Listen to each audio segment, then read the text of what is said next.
Alright, magandang araw po sa ating lahat mga ka-agri. Welcome back po sa ating munting channel.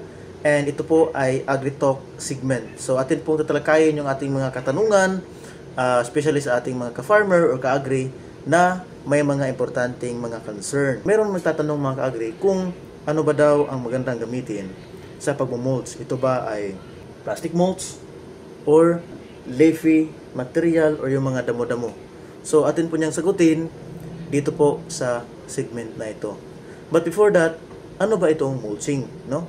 Ang mulching po mga ka-agri ay ito po ay magbibigay ng moisture content, magpe-preserve ng moisture content doon sa lupa. Halimbawa po, kapag natural lang po yung rainfall, tamtama lang po ang ulan, magpe-preserve po siya ng moisture, no, doon sa lupa. Hindi madaling matuyo yung ating mga lupa, therefore mas makakuha ng magandang or maraming tubig yung ating tanim, no? At hindi sila madaling ma-dehydrate, no? So, kapag ito po ay gagamitin natin sa pagpa-farm, ito po ay magandang gamitin kapag kulang sa ulan. Yung pag-mulch mga ka-agri, marami yang magandang maidulot doon sa ating pagpa-farm. So, ngayon, atin pong ikumpara kung ano ba talaga ang magandang gamitin.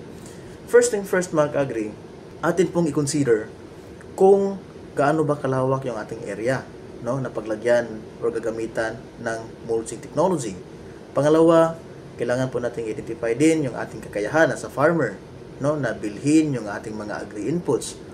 At pangatlo, yung goal po natin or purpose po natin, bakit tayo nag-mulch. So yan po yung mga considerations natin, no. So unahin po natin itong mga leafy material or yung mga rice straw or iba pang mga damo-damo na i-cover natin doon sa halaman or yung part of our mulching.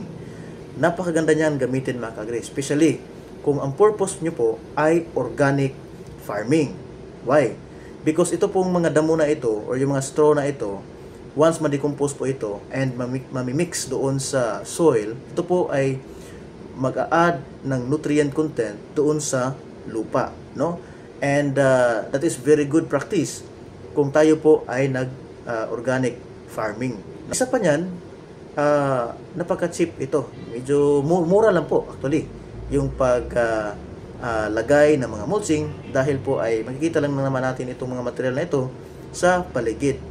But again, merong mga advantages at disadvantages yung ating mga technique. Ang disadvantages nito mga ka-agri, isa ay kapag malaki ang inyong area, then kailangan natin ng maraming resources or yung mga rice straw. So kung kaunti lang ang yung mga material, ito po ay maglilimita doon sa pamumulch nyo po, no? So yan po ang kanyang limitation talaga. And dito naman sa plastic mulch mga ka-agri, dahil kapag meron kang malawak na area or ekta-ektaryang area, ito po ay napakadaling i-install, no? Merong maraming klase or sizes ng plastic mulch ang magandang gamitin. Depende na lang sa iyong preferable size sa inyong plot, no? Napakadaling i-install mga ka-agri. And mag-long last po ito until 3 cropping season. Depende na lang po sa cultivate or gaano katagal yung kaniyang production. Yung mga limitation lang talaga dahil medyo pricey, no? May presyo talaga itong plastic mulch. So kung meron kayong malawak na area, and then magre-require siya ng medyo malaki-laking capital, no, para doon. And then aside from that, during sa pag-cultivate nyo po, mag-recultivate kayo after nyong malagyan yung plastic mulch, makapagpatubo na kayo ng tanim at naka-decide na kayo na kailangan ng palitan yung tanim dyan, ay kailangan ninyong kunin na naman, no, yung plastic mulch at iligpit para sa next cropping na naman, no? So kung meron kayong malawak na area, and then medyo laborious kasi kailangan nyo pang kunin yan uli para makultivate natin yung lupa. Yung iba naman, hindi lang nila i-remove yung plastic mulch, direkta tamnan ng panibagong tanim, no? So yan po ang plastic mulch. So ang plastic mulch talaga mga ka-agri, yung isa din sa mga disadvantages kapag tag-init. Why? Because kapag sobrang init talaga, yung plastic ay mag-iinit din.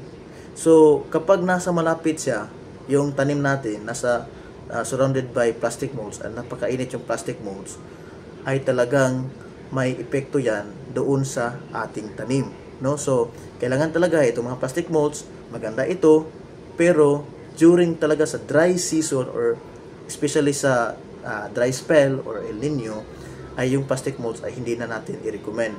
Why? Because yung mga iba, maraming nagtatanong, maraming concern kung tag-init, dapat maglagay na tayo ng plastic molds para hindi ma-dehydrate. But okay po yan kung sustain or consistent yung pagbigay natin ng tubig doon sa halaman. But kung mayroong time na hindi natin mabigyan ng tubig, at saka kung mainit talaga, then yung plastic molds ay mag-iinit at talagang may negative effect doon sa tanim, especially mga ka-agri sa seedling stage.